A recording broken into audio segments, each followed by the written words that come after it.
everybody, it's your boy Gsluke here with our core picks for the 3M Open. Not quite the historic week or exciting week as an Open Championship, but hey, we got some PGA Tour golf. We've got ourselves a golf course that we have plenty of data on, which usually results in a profitable week. So I'm looking forward to it, and if people out there are going to be sleeping on this event, and I am more than willing to take advantage. These are weeks where the guys that research, put in the work here Monday to Wednesday, are going to see those results there Thursday and, capping it off on Sunday, hopefully with a GPP win in the community. Last week at the Open was pretty solid for us on the GPP side. Had Rory in our lineups, pretty much of anybody up top. The only one that we didn't have was Victor Hovland, which, my hate for him at major championships has certainly been out there, so that was a surprise to me. But we had Cam Young up top, obviously Rory McIlroy, eventual winner Cam Smith was featured on this video last week as a core pick. So hopefully you guys went out there, were able to cash out yourselves, but it was fun, it was entertaining, and of course anytime we get to see St. Andrews, it is going to be a treat. But for this week, this video specifically, going to be covering our core picks here. So by the top 6 plays for DraftKings contests that are going to be priced $7,500 and above. These plays model particularly well when it comes to course fit or in terms of recent form, sometimes course history with one of the 6 picks this week. And in either circumstance, I don't expect them to be all that chalky. Maybe in 1 or 2 cases, you're going to see 15 to 20% ownership, but in either circumstance, there are plays that I envision myself getting well over the field on. Now, on Wednesday, if they end up coming in 25-30% owned, we may need to rethink that, and that's what the Wednesday live stream is for. But these are going to be guys that I certainly at least have my eye on. So with that being said, let's go ahead and hop right on in. Alrighty, let's go ahead and hop into this. First off with Adam Hadwin at $9,600. And if you've been following the channel, you know I do not love myself Adam Hadwin. He's a fade a lot more often than he's a play for us here on the channel. But at this golf course specifically, which he has absolutely loved over his career, as evidenced with this course history, which is, on another level, right? Top 6 finish last year, top 5 finish in 2019, and also coming in with some pretty solid form. In terms of model ranking, he's number 24, which at number 5 in pricing seems like a glaring misprice, but when you take a look at the metrics, they really aren't all that bad, particularly over the last 50 measured rounds, which we'll look at here in a second. You can see across the board, he's at the very least a neutral player, but more importantly, over the last 50 measured rounds, you can really see his upside. A huge gainer on approach, he's always been known for that. Around the green is always going to be a strength as well, but more importantly, he started to spike with the putter. You can see over the last 24 rounds, it's also rated about a neutral. Granted, over the last 50, it is a slight positive in that category, but he's somebody who, when he can capture that upside, get it working with the flat stick on those greens, he can gain 4 to 5 strokes easily. And on those weeks, or when he finishes top 5, top 6, or top 4, like you saw at this golf course in 2019 and last year. So at $9,600, given that the recent form hasn't been at least what we saw over the last 50 measured rounds, maybe people are starting to call on him, right? He had the missed cut at the John Deere. The U.S. Open was a very solid performance, right? Was the leader after the first day. Also had a missed cut at the Byron Nelson, though. So, he's not nearly as consistent as he was to start 2022, where he was seemingly making the cut in every single performance. But he still flashes upside at major championships, top 20 at the Memorial, which is a more than strong enough field, and made the cut at the Canadian and the PGA Championship. Just really nothing to hold against the guy. So the fact that we haven't seen him for a while, perhaps people are just getting bored with playing Adam Hadwin, but I'm hoping in either scenario that he comes in maybe at a max of 15% ownership. I don't expect him to be very popular, so that's half the reason that we're getting to him here. But with the course history, given the fact that over the last 50 measured rounds, he's one of the best players on the world, I'm willing to give him a little bit of a break here over the last 24, right? It's not even really one of the best players in the field. It's one of the best players in the world, right? He's gaining across the board. He's gaining over a stroke per round in over across all 4 categories. So I like the price tag. I think he's appropriately priced for this field. And compared to all 4 players above him, I expect him to come in with significantly less ownership. Next up, we've got Davis Riley, who, if any of these core picks are going to be a little bit chalky, it's probably going to be Riley, who comes in is my number 2 model ranking across all 3 categories. So obviously, somebody's number 1 in all 3 categories. And if you're looking for access to all of my modeling, all of my projections, not just for the people that I'm featuring in this video, you guys know where to find it. My Patreon page, a link is down below. It is $10 for the month.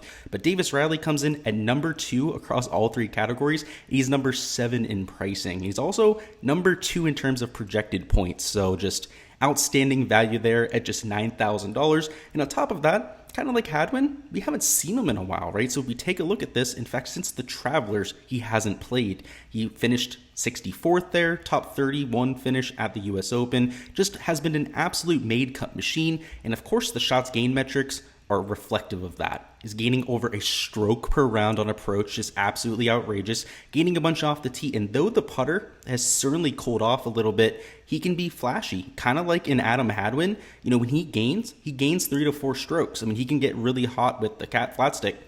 On the other hand, it can also go south really quickly, and that's kind of what we've seen of late. That's why the recent form hasn't been nearly as solid as it was really just 2 or 3 months ago. That's why it's a 64th, a 31st, even a 13th place finish, right? That's disappointing compared to the top 5, the top 10 at the Byron Nelson, and before that, a few other flashy top 25 finishes at relatively big time fields. So Davis Riley, somebody I've already bet outright, and that was at 24 to 1, which, you know, way lower number than you find him at any other field this year. But I really think this is a spot for him to break out. There's a reason why the sports books have him priced where they do.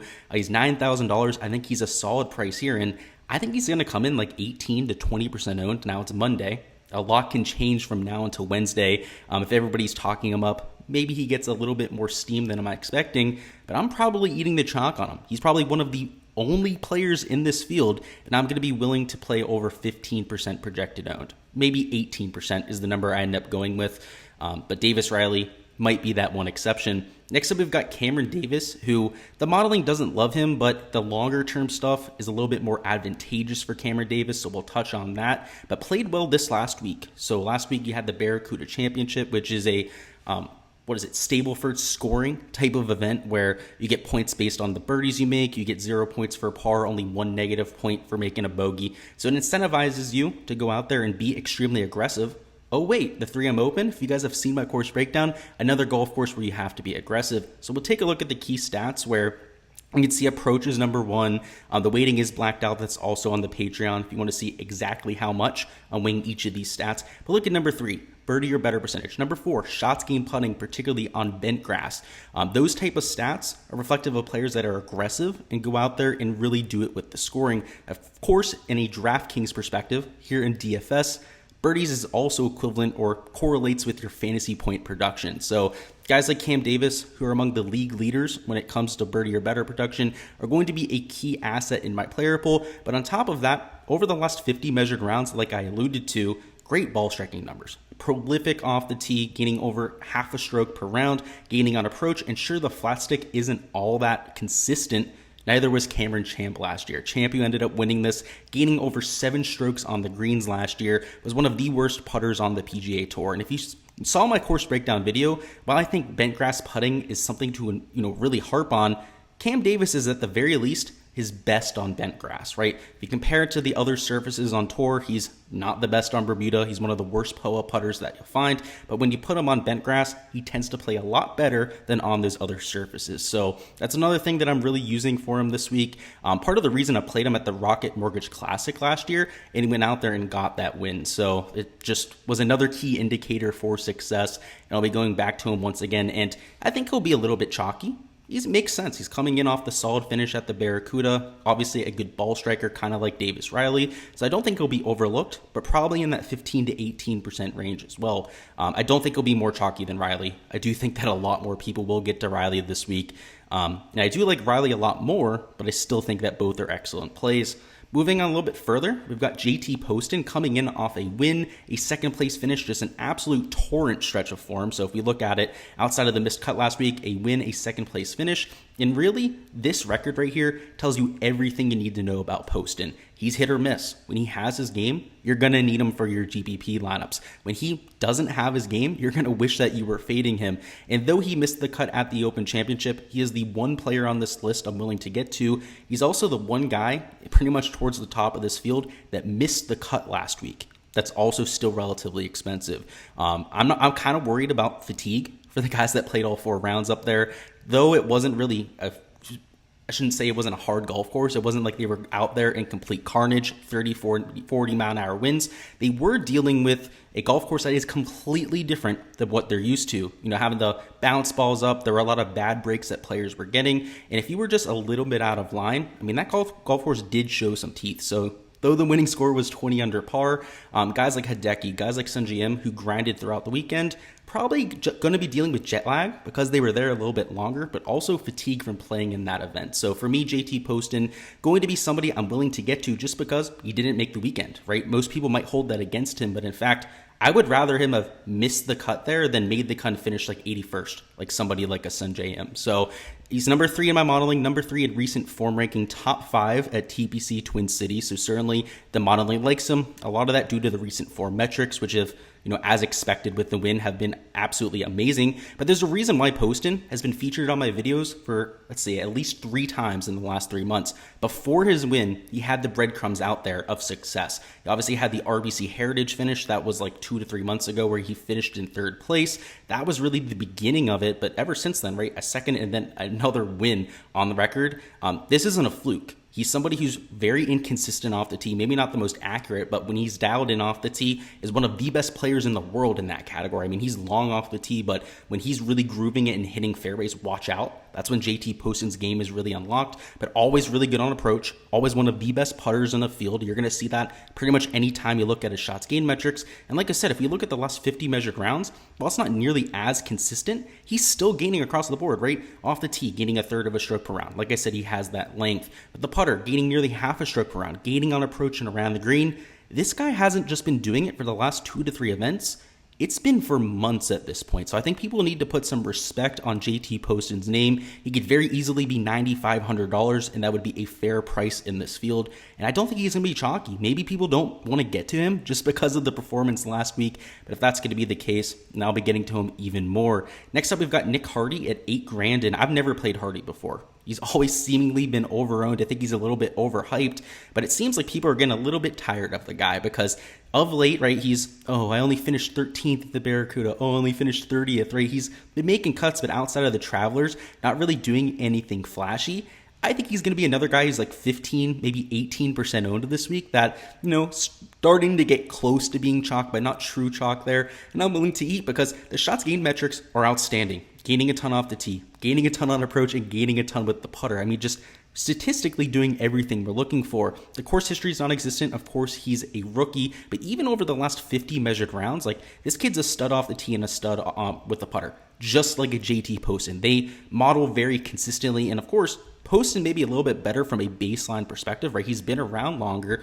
You'd expect that, though. He's a young kid. He's got a lot to learn in Nick Hardy, but he certainly has a lot of potential. So he's a top 10 model ranking, top 7 in terms of recent form. And in general, I just like his upside, right? He's an aggressive player. He is not scared to go out there and take aim at pins. And if you saw my course breakdown video, particularly when I go hole by hole, there are so many birdie looks out there. The guys that are going to be aggressive and really try and make 7 to 8 birdies in a round are the guys you're going to see at the top of the leaderboard because you're inevitably going to make some double bogeys here, right? When you hit it in water, there's water in play on 15 holes.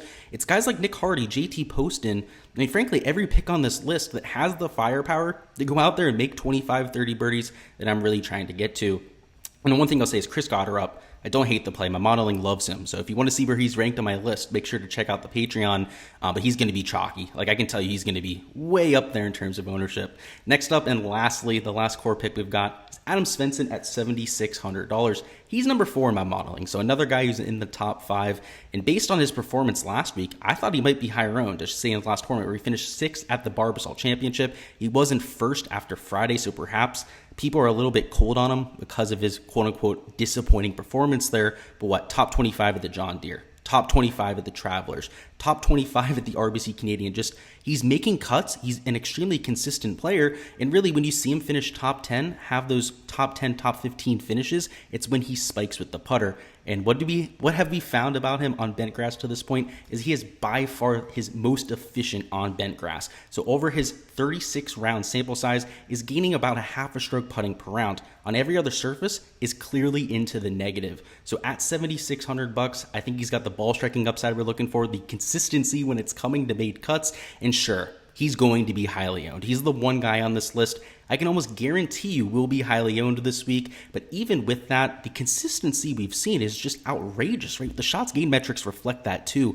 If you take a look at them, you'll see he's gaining off the tee, he's gaining on approach, gaining with the putter, but close to 3/4 of a stroke per round. The putter has kind of come out of nowhere, but has become a huge strength for him. On approach, he's always going to be gaining in that category. You can see gaining 2/3 of a stroke per round, and almost all of the rounds this is pulling from for Svenson have been on bent grass. So it's not really a surprise to see that he's starting to gain so much there. And obviously when you have, top 10 finish, a bunch of top 25s on your record over the last 24 measured rounds, you're probably putting the ball pretty well. But even over the last 50 rounds, you can see he's still a gainer with the flat stick, a huge gainer on approach, a little bit off the tee, maybe not quite as significant as what you'll see over his last 24 rounds, but has been damn solid for this entire season. Not a lot of the flashy finishes like a Cam Young or Davis Riley, but slowly but surely putting up a solid pedigree, or at least putting himself in the top 5 rankings for the Rookie of the Year race. So I like getting into Adam Svenson there. I think it's more than a fair enough price. I think you could argue that he could be $8,000 easily for this field, but somebody I'll be getting into in bunches this week. Boys, that's all I've got for the core picks. Before you hop on out of here, make sure you smash that like button, but also let me know in the comments who you've got winning. For me, it's got to be Davis Riley. I'm extremely bullish on the kid's chances here, but make sure you go ahead and let me know who you're taking down in those comments, and also going to have you covered for the rest of the week with content. So value picks as per usual, fades and sleepers, our weekly DFS live stream Wednesday at 7 p.m. Eastern time. So make sure you are subscribed to the channel if you haven't already, so you don't miss any of that when it drops. But until then, guys, best of luck with your lineups. Hopefully we can have ourselves a week here at the 3M, and let's get this cash.